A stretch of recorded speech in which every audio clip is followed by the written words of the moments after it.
Ted Dean, chairman of the American Chamber of Commerce in China, and he joins us from Beijing this morning. Ted, so from your constituents, what are you hearing? Well, listen, I think the currency is a part of the conversation about China rebalancing its economy and rebalancing our trade relationship with China. But this particular bill would be counterproductive, and we certainly hope that Congress and folks in Washington will focus on the issues of primary concern to our members, issues like intellectual property rights protection, market access issues, and investment issues that impede our members' businesses here, and if resolved, if addressed, would drive more business for our companies here, more exports from the United States, and benefit the United States economy. Yeah, and we've also heard a response from China as well, saying that this bill really will affect trade. And John Boehner himself, the House Speaker, saying it's dangerous, especially in the global economic conditions that we're currently living in. Well, listen, I think the first point I would make to folks in China is obviously this is past the Senate. We don't expect it to become law. Speaker Boehner has made his position very clear. We certainly are working very hard, as are others in the business community, to make the case of why this particular bill would be a bad idea. And we hope that China considers where we are in the process and doesn't act in response to the Senate passage, but waits and sees what happens next. This particular bill, again, we just don't think it's a productive part of the movement on currency.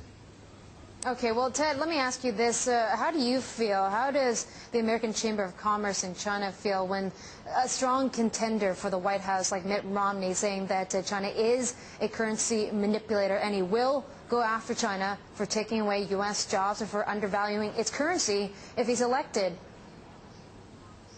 Well, as I said, I mean, the currency is a part of the conversation, and China rebalancing its economy is important to the world economy. And so it's important that we're having conversations about this.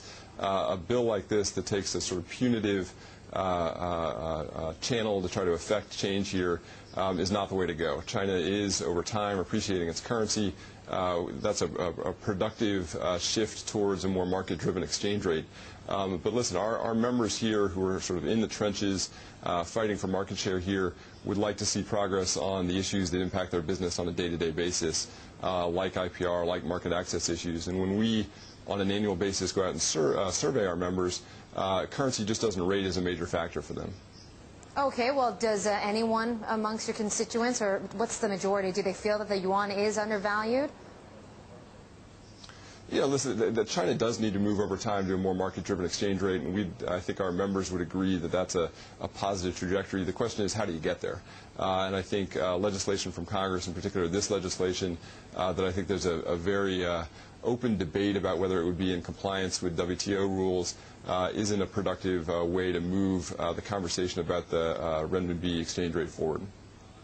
Okay, well, let me ask you also about some big news this morning. The U.S. ratifying, or at least passing through, its free trade agreement with South Korea. Is AmCham in China concerned that this might take away business? No, actually, we think this is very positive. This is a pro-trade agenda out of Washington. It was sort of interesting to have these two movement on the free trade agreements and movement on the currency happening at the same time. But we think, in particular, obviously, Korea is a lot closer to home for us here in China. Particularly the passage of the Korean Free Trade Agreement is a positive development. It's something we've been urging folks in Washington to move on for a long time.